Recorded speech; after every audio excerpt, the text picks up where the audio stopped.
Good morning smart people. Kembali lagi di channel Bali Bisa Mandiri.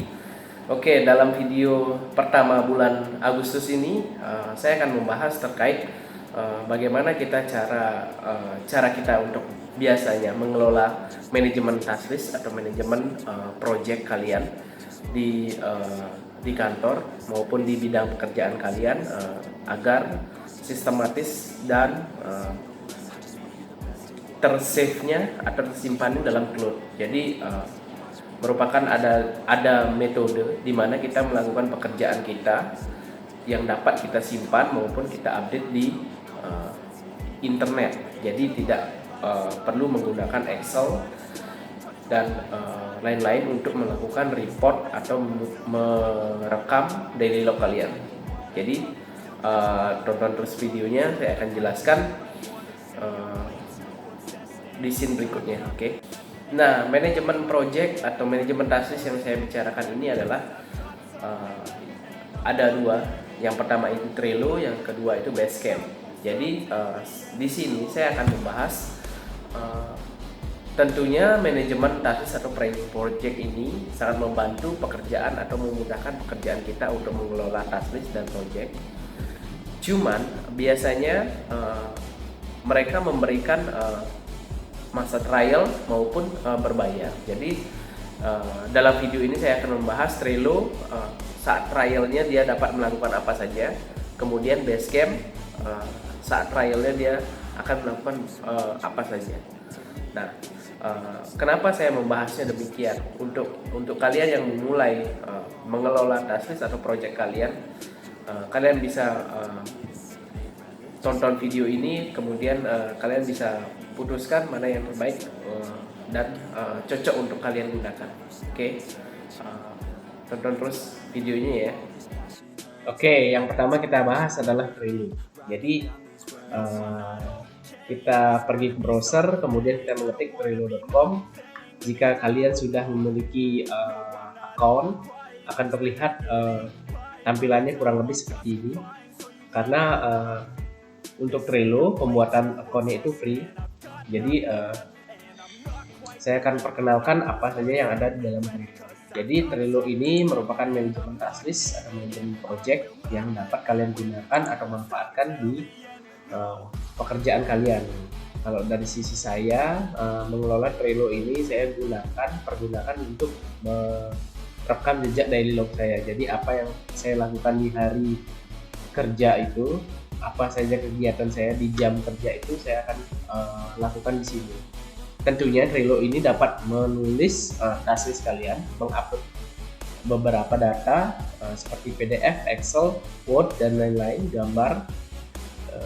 Dia juga dapat mengundang teman ke board kalian.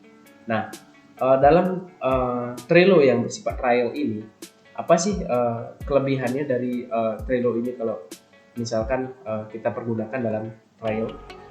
Jadi kelebihannya adalah Trello dapat digunakan semua sistem, semua aplikasi atau semua fungsi yang ada di Trello ini tidak dikurangi oleh Trello. Jadi kelebihannya seperti itu. Semua yang kalian bisa gunakan di dalam function-function ini dapat berfungsi dengan baik dan dapat kalian pergunakan dengan baik. Seperti itu kelebihannya.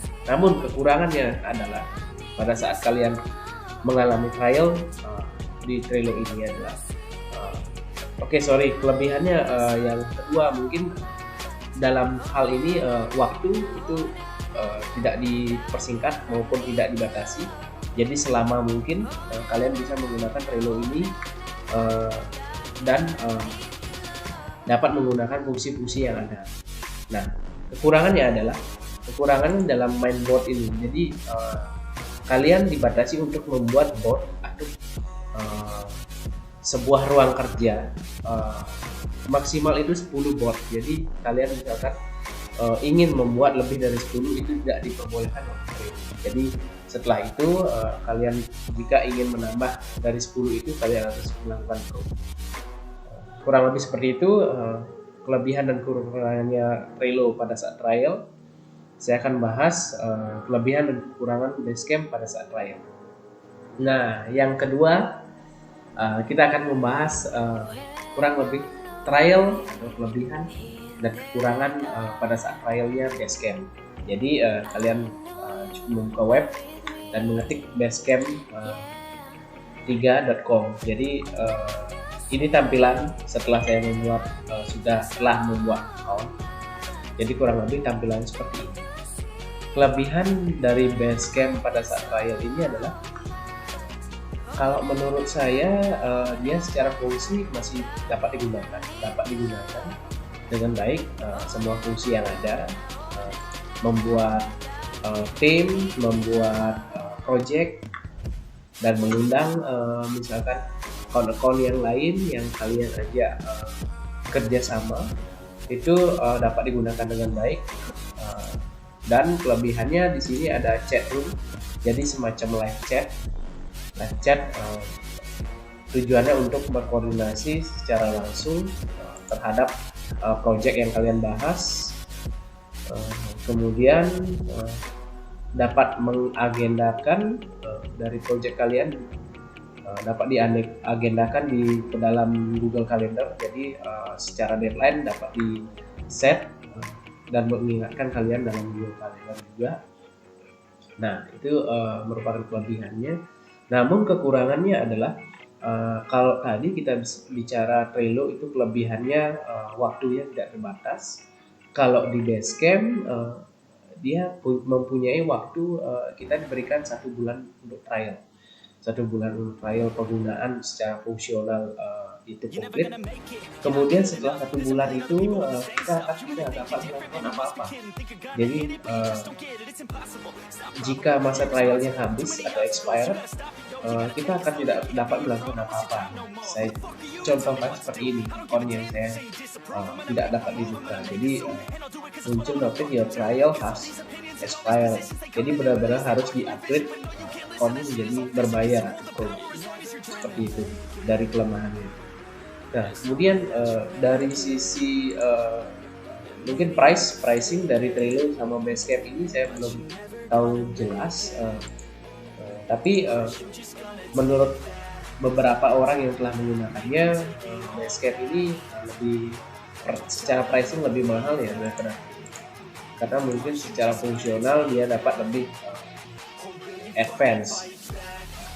Jika dari sisi user experience, Trello ini memang cukup mudah digunakan. Jadi untuk mengejar task masih bisa, mengelola project kalian masih bisa. Jadi cukup mumpuni. Nah, antara dua ini kalian mungkin bisa putuskan mau menggunakan yang mana. Oke, berikut video dari saya. Jangan lupa like dan subscribe channel Bali Bisa Bali. Oke, sampai jumpa di video selanjutnya. Too many others and you're not that great, man. Stop what you're saying, stop what you're making. Everybody here knows that you just faking. Nah, I don't wanna hear it anymore. I don't wanna hear it anymore. All these fucking thoughts, they are not what I need anymore. I'm about to shut the motherfucking door on all you poor ass haters with your heads in the clouds, talking out loud so proud. You better shut your goddamn